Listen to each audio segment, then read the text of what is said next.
World War I.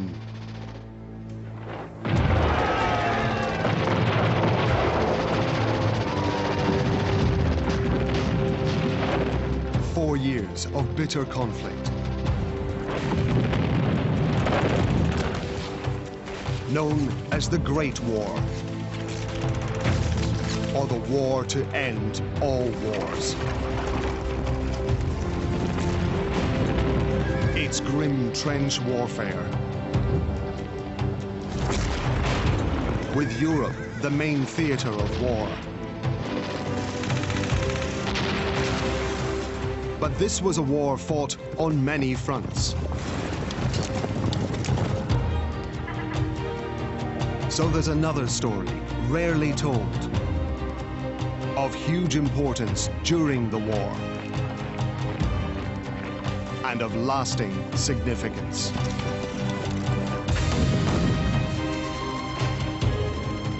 A story of troops who fought and died, but who are often forgotten. And of an outcome that shaped the Middle East of today. This is World War I through Arab eyes.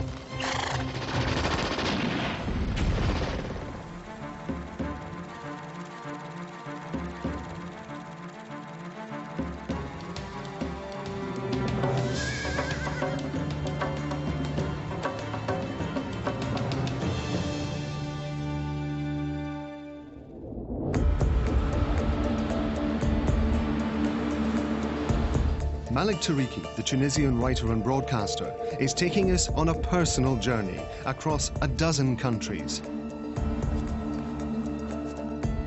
His grandfather's generation fought in the war. So far, he's explored how thousands of Arabs were conscripted by the British and French colonial powers in North Africa. And how Arabs were forced to fight on both sides for the European allies and the Central Powers, setting Muslim against Muslim.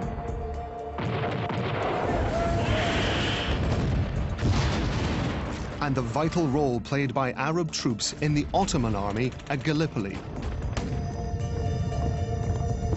In this episode, he looks at the roots of why the Ottomans joined the war at all. How the European powers viewed the Ottoman Empire as ripe for division and exploitation. And the suffering when the Ottoman government of Young Turks cracked down on the Arab provinces. And the little-known story of a future Zionist leader in the Ottoman world. A Polish Jewish student walked along here in 1911. His name, David Ben-Gurion, who would become the first Prime Minister of Israel.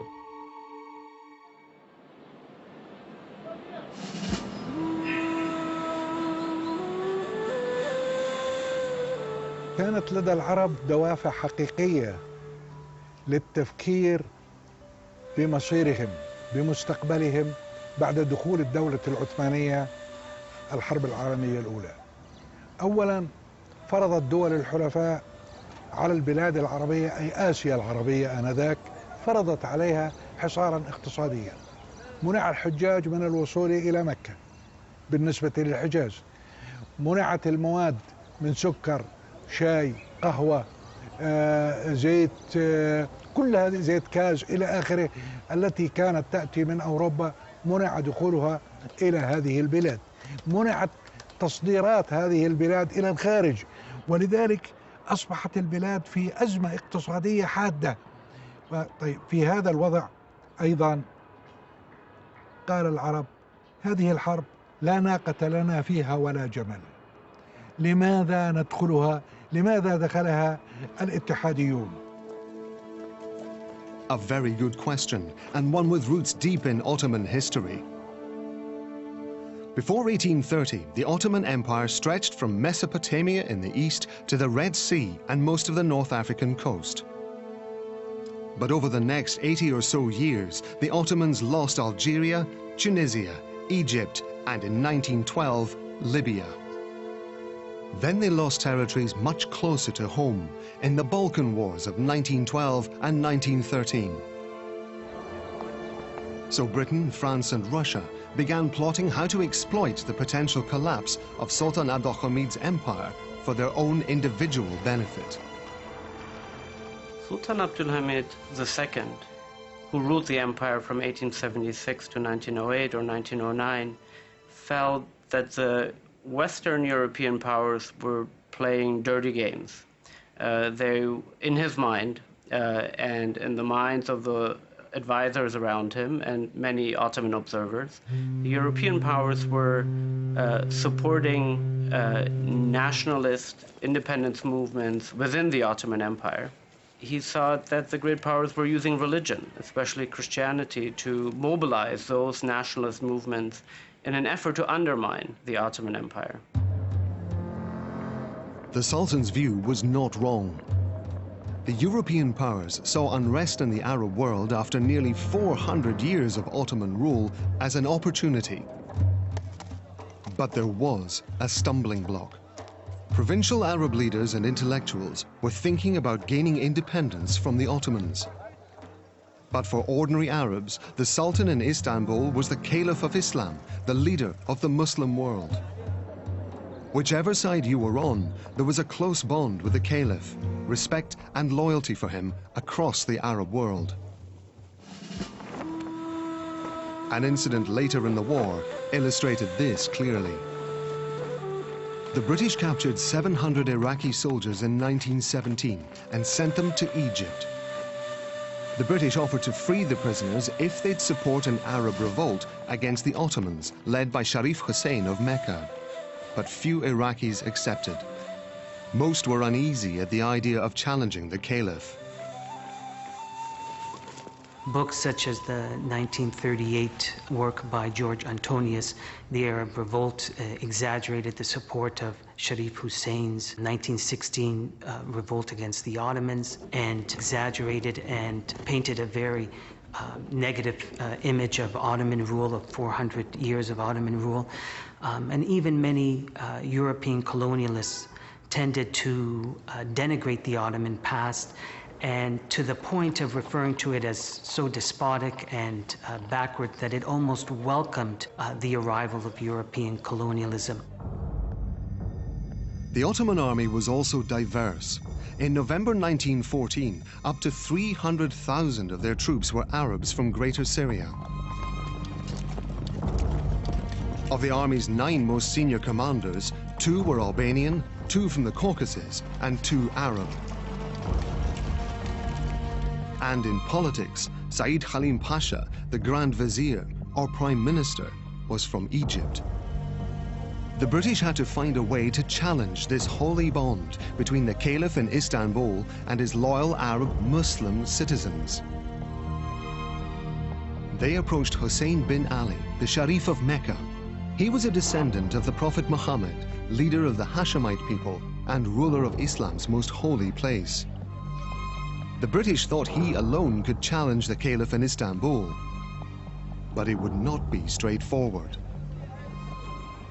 On the eve of World War I, most Arabs were largely supportive of the Ottoman Empire. They regarded it as a protector of an Islamic identity in an era of expanding European colonialism. Even many Arab Christians and Jews, especially after 1908, welcomed the liberal reforms and wrote glowingly of these reforms of this era, and rarely ever called for independence for the Arab people. 1908 was a significant year in this unfolding story. That was when the new leaders of the Committee of Union and Progress, the Young Turks, staged a coup, removing Sultan Abdul Hamid II from power. They started out in 1908 with a project of trying to hold the empire together on the basis of constitutional rule. But at the same time, they found themselves in the position of trying to defend and maintain the empire against both great power encroachments and against new nationalist uprisings from within. When the Young Turks reconvened parliament, they created optimism in the Arab world. But this soon turned to disillusionment. Although they may not have intended it that way, they found themselves fighting to maintain and perpetuate empire from 1911 onwards, from Italy's invasion of Tripoli onwards. Then came the Balkan Wars, and then there came the Great War. And this changed them. This transformed their initial attitude of promising and bringing freedom to the Ottoman peoples into one of maintaining empire. Defeat in the Balkans hardened the Young Turks, and they tightened their grip on their Arab possessions.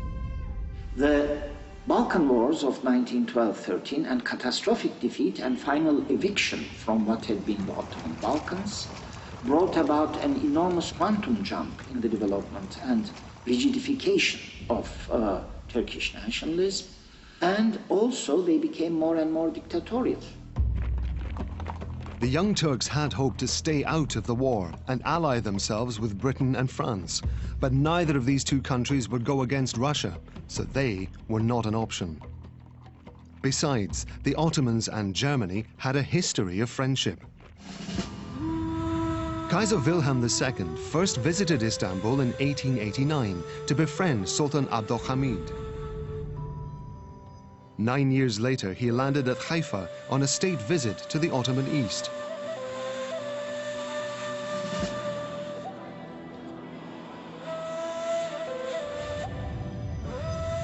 He made a ceremonial entry into Jerusalem.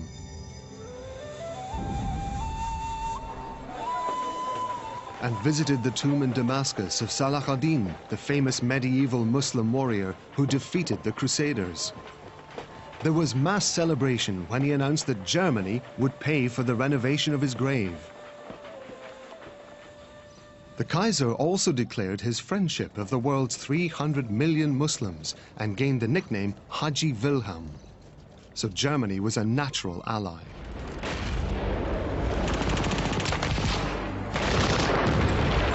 But the Young Turks were also gambling that the European war might be over quickly. At the time, there were theories and perspectives voiced in Europe that, in fact, these civilized European powers would not fight each other for very long, that this was a crisis, but a crisis that might come to an end sooner rather than later. Ottoman leaders hoped that they would be able to save the alliance with Germany, which they had signed for 7 years. Not necessarily protection, but an alliance with Germany that would help the Ottoman state to consolidate its borders, its institutions, and to re-strengthen in this period under which they would have Germany as an ally.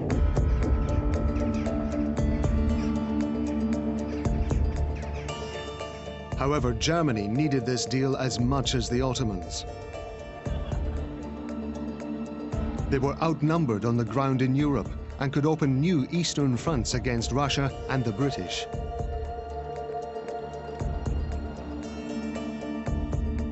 The German general Erich Ludendorff wrote that Ottoman entry into the war enabled the Central Powers to soldier on for another 2 years.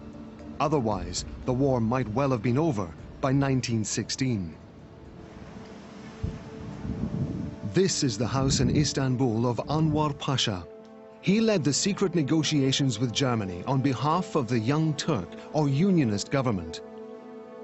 Here on the night of the 1st of August 1914, he secured his Treaty of Alliance.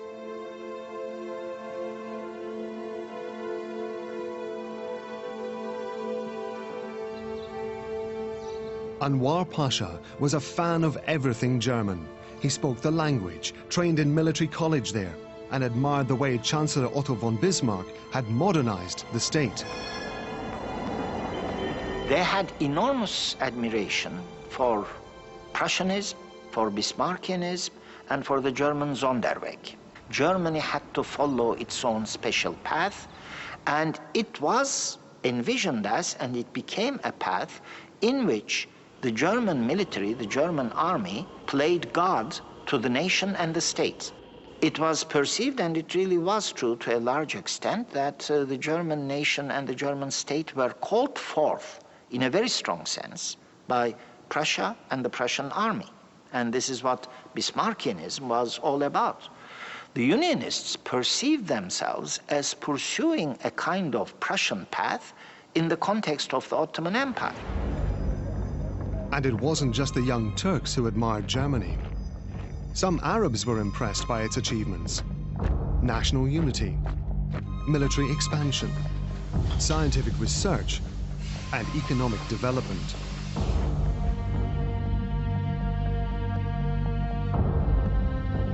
The Lebanese writer Suleyman Tharir wrote a poem called A 20th Century War. وللألمان فيها معجزات بمحكم آيها الدنيا تزان لهم فيها كما في العلم نجم له في كل محمدة قران فسلمهم علوم واقتصاد وحربهم فتوح وافتعال.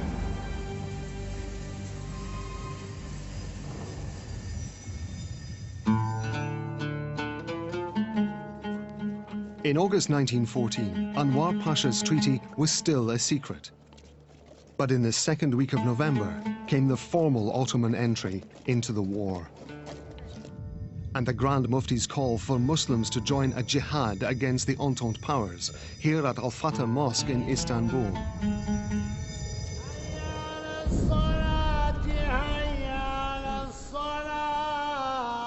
It was a call for a holy war to all Muslims, including Arabs who supported the Caliph.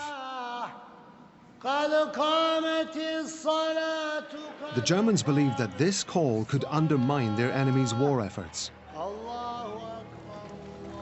There were millions of Muslims in the British and French colonies where the Germans hoped for mass uprisings.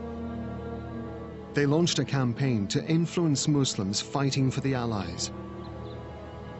It was led by German lawyer, diplomat, and ancient historian Max von Oppenheim. It was obviously very dear to his heart because of his German patriotism and so on, and his interest in the Middle East. But in a very specific way, by 1899, Oppenheim was known, had a reputation as an experienced and really very well-informed traveler. Oppenheim was an adventurer and archaeologist, but was also involved in planning the route of the Berlin to Baghdad railway. The German government wanted to build the line to compete with the British, to give them access to oil and bring the region under stronger German influence. Nothing unusual about the fact that Siemens, who was then the director of the Deutsche Bank, which was largely in charge of the financing of the Berlin to Baghdad railway, should contact him about the extension of the line from Aleppo to Mosul, as far that particular stretch. And he asked him if he would do some prospecting and advise them on what was the best route. And he wrote about all the advantages, the best and most efficient line to follow for the railroad, and all the advantages that would accrue from following this route rather than that route, and so on. After troubleshooting for Siemens and Deutsche Bank, he'd made a historic archaeological discovery in northern Syria in 1899, Tel Khalaf. It was, in a certain sense, by accident that he made the greatest discovery of his career, that he discovered Tel Khalaf. Because really what he was trying to do was do this prospecting on his own, unofficially, for the Berlin to Baghdad railway. And he did write a Bericht, a report, and devoted many more pages of that report to route from Aleppo to Mosul than he did to what he had discovered at Tel Khalaf. Oppenheim returned to excavate Tel Khalaf in 1911 and discovered a city built in 6000 BC.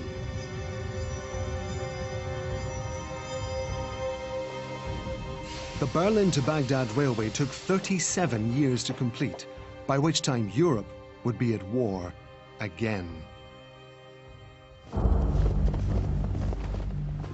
Still to come, the devastating impact of the war on Greater Syria and its people.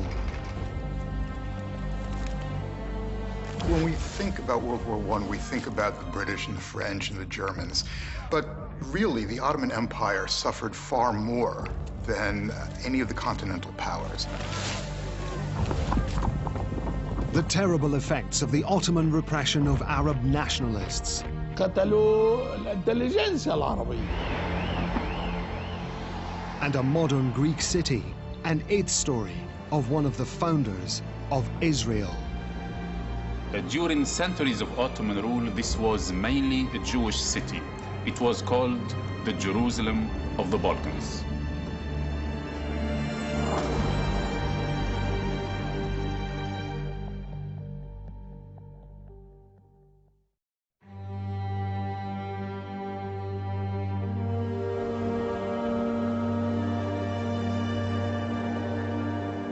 Malik Turiki, the Tunisian writer and broadcaster, is looking at the Ottomans' role in the First World War.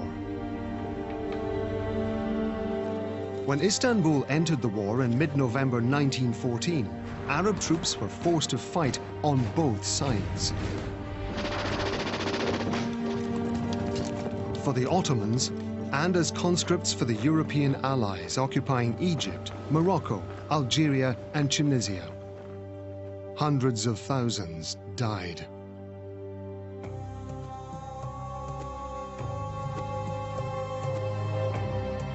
Egypt was still technically part of the Ottoman Empire, but had been under British occupation since 1882.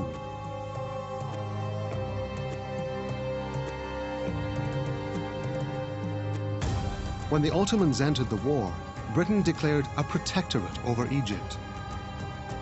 The most populous Arab country offered Britain 1,200,000 recruits in different roles during the war, across 3 continents.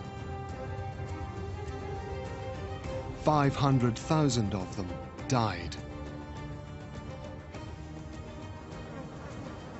Ordinary Arab people knew this war had little to do with them, but were caught up in it.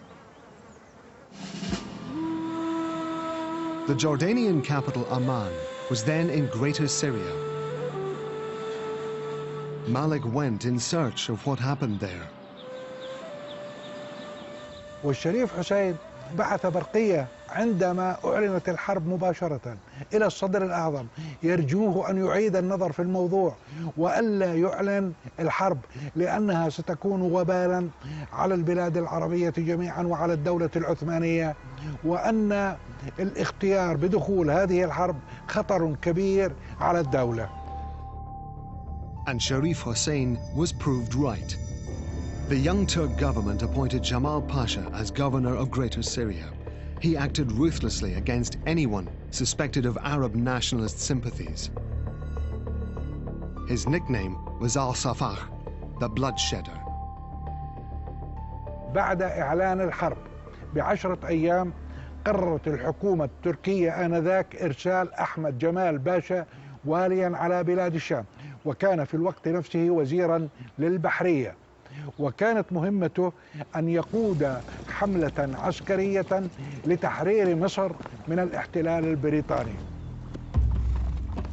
In late January 1915, Jamal Pasha marched Ottoman troops from Greater Syria into the Sinai Peninsula.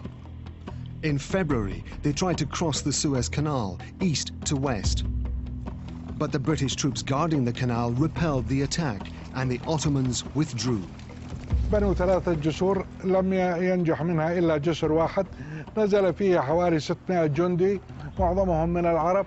ألقى القبض عليهم الإنجليز بالطرف الآخر من القناة ولم يجرؤوا بعد ذلك على إرسال قوات أخرى.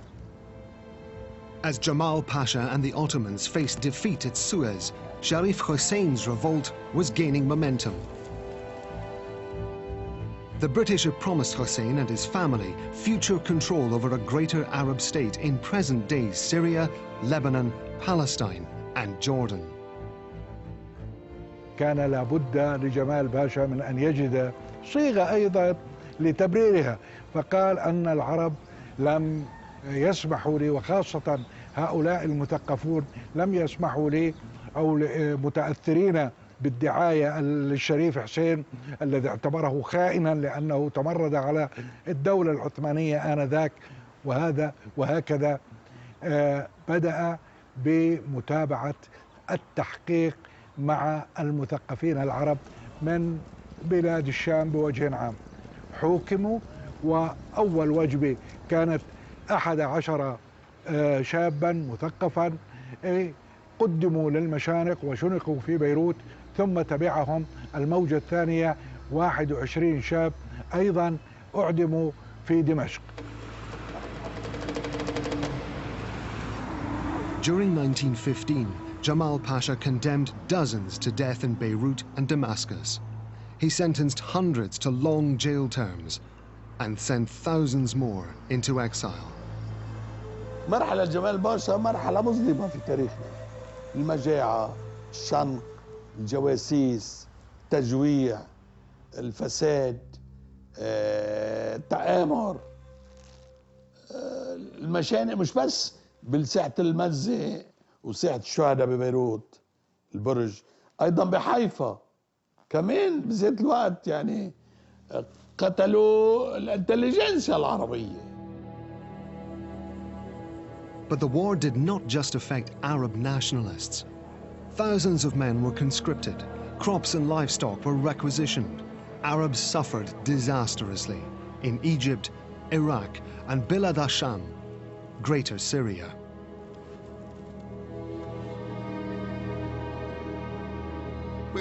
When we think about World War I, we think about the Western Front and the trenches and the British and the French and the Germans. But really, the Ottoman Empire suffered far more than any of the continental powers. About 9% of the German population died, about 11% of the French population died, but anywhere from between 14% and 25% of the Ottoman population died.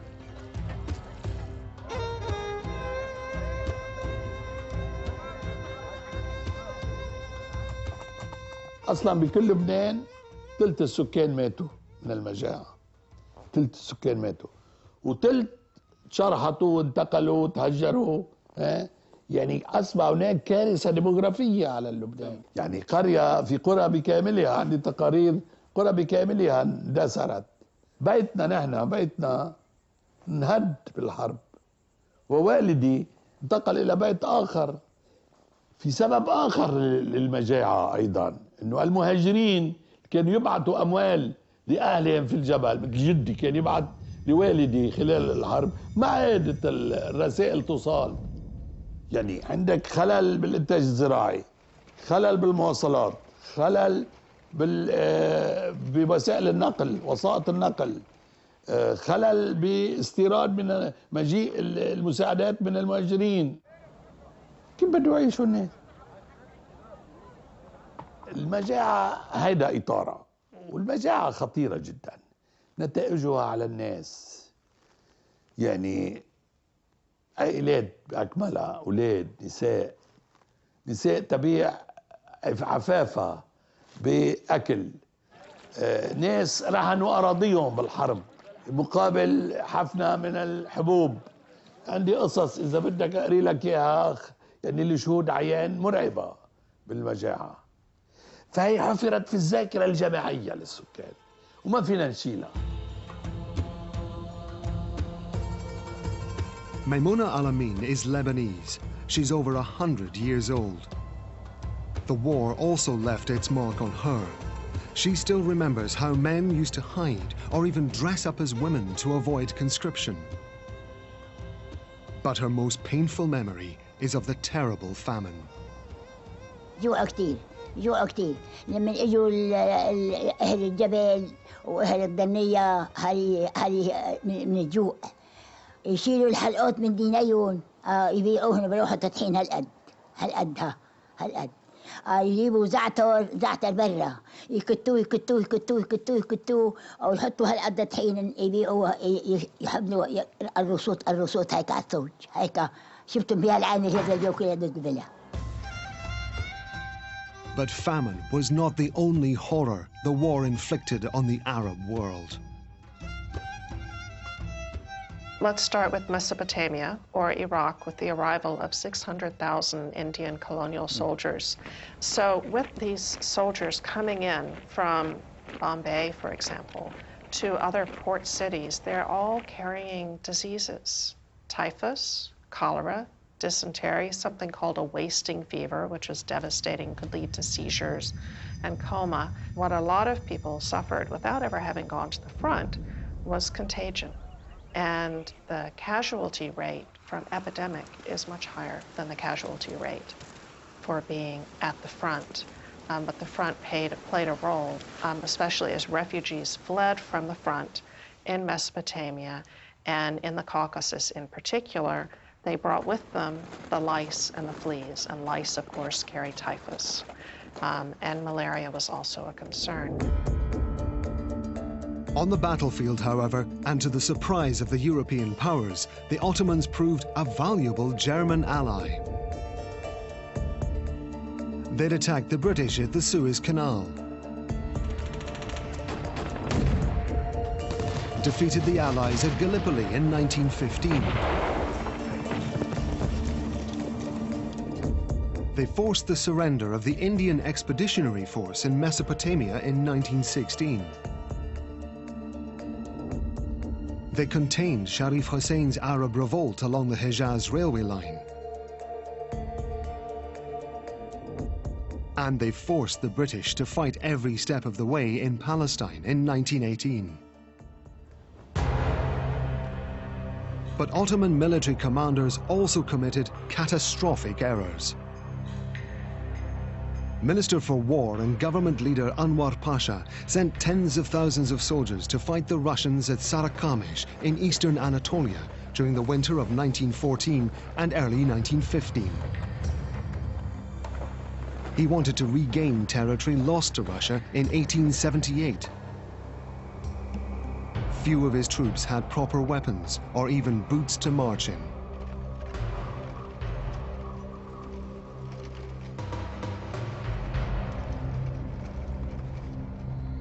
As many as 60,000 Ottoman troops died, of whom 2/3 are likely to have perished from frostbite and typhus rather than fighting the Russians.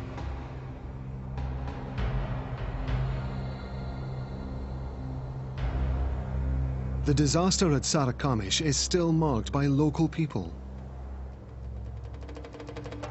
Prayers are said every Friday for the 3rd Ottoman Army. Some of the older members of the community, like this village elder, recall a popular poem from that time.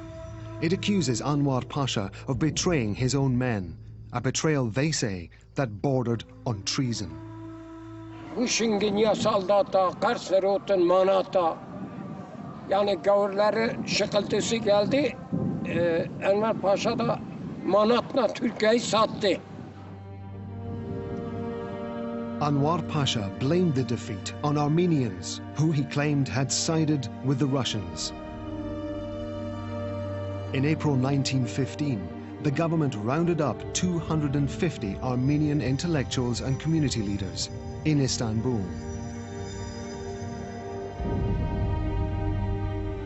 Armenian men were killed and army conscripts put into labor battalions. Women, children, and the elderly were deported and forced onto long marches into the Syrian desert. The facts are still hard to agree on, but some historians believe that the Young Turk government, the Unionists, forced up to 1.5 million Armenians from their homes, and that as many as 800,000 died. Already, at the time of the Sarıkamış campaign,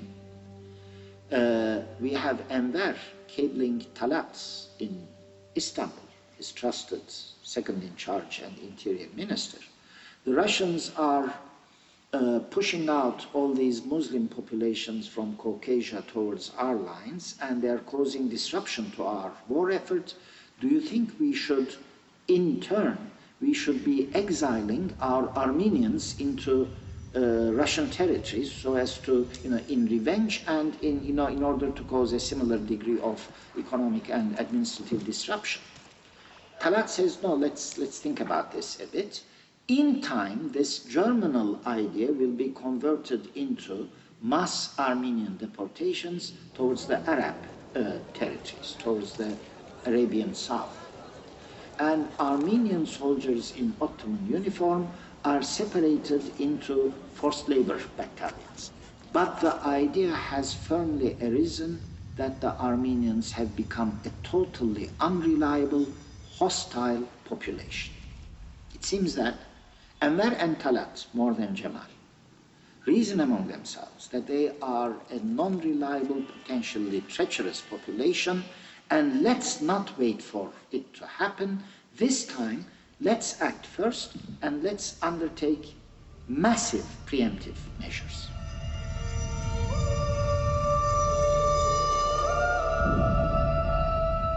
A 100 years on, these events are still a matter of debate.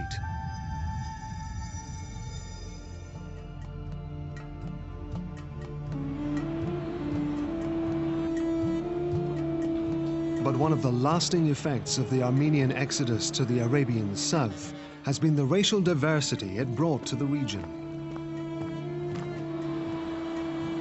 In the 21st century, their descendants are now part of the Levant's rich social fabric in areas like Borj Hamoud in Beirut. لما اجوا وصلوا على هون كان مهاجرين وبلشوا يؤسسوا بيوتهم وحياتهم من اول وجديد بهالمنطقه اللي كان واحد منهم واهم بقي لحديد هلا وصار منطقه كثير مهم حضاريا. المنطقه كلها مؤسس على ذكريات القديمه، فالشوارع هون مثلا هذا الشارع مسمى شارع مراش.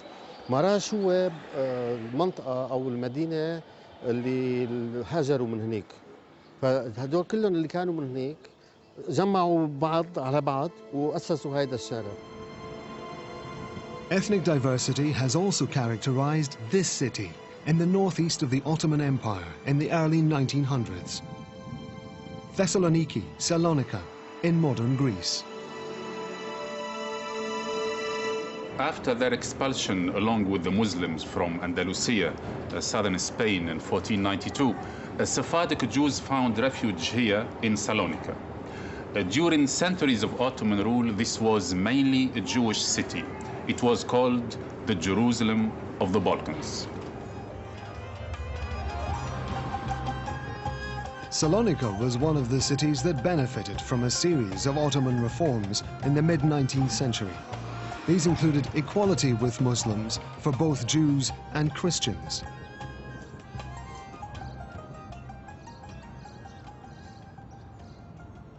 The nationalist leader of modern Turkey, Mustafa Kemal, was born and raised in this house. It's now a Turkish museum.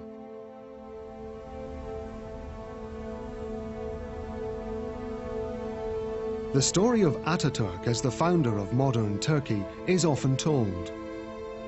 Less well known is Salonika's part in the life of another nationalist leader, one who would change the map of the Middle East.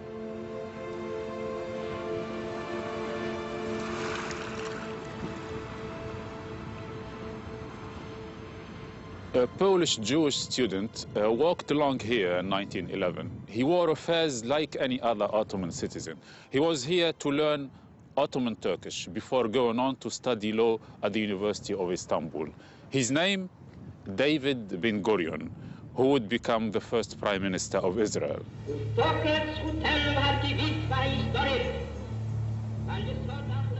Ben-Gurion was a student in Salonika and Istanbul. He actively supported the Ottoman army and encouraged around 40 Jews to join a pro-government militia in Jerusalem.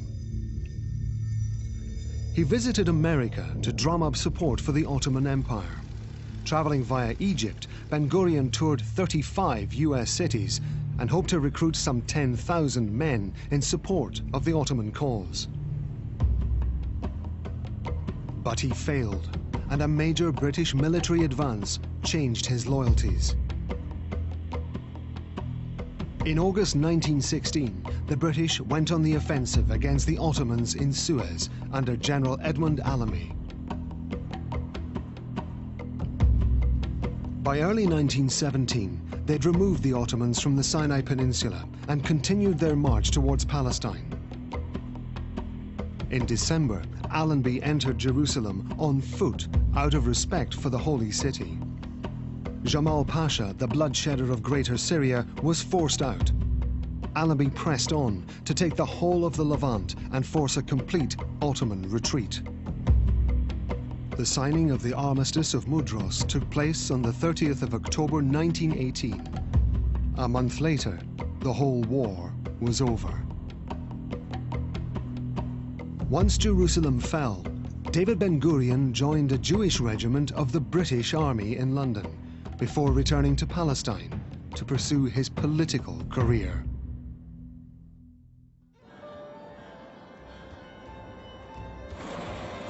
Ben-Gurion's story typifies how the war presented opportunity.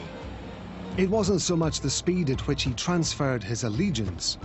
It was more that he recognized that a time of radical and far-reaching change was dawning in the region.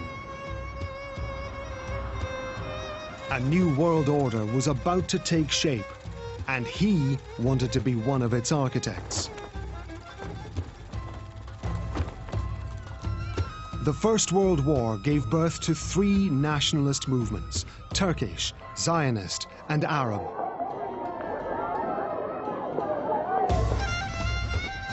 And the relationship between the Turks and Arabs changed forever as 4 centuries of Ottoman rule were ended by 4 years of conflict.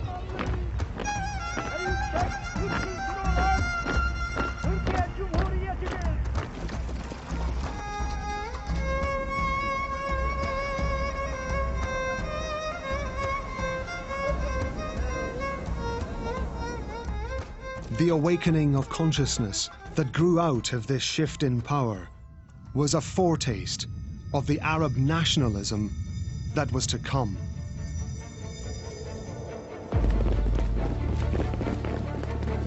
In the next episode, Britain's contradictory promises that proved impossible to deliver. The secret agreement between Britain and France that carved up the Middle East for generations. They assumed that these peoples couldn't possibly believe that when the British and the French talked of national freedom, that it actually meant political independence.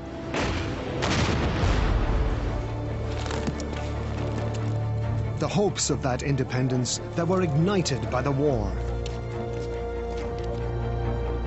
And the crushing disappointment as these hopes were dashed by colonial self-interest. للأسف يعني بيحزن إنه نشوف إلى ماذا آلت الحال في الدول العربية. In the final episode of World War I, Through Arab Eyes.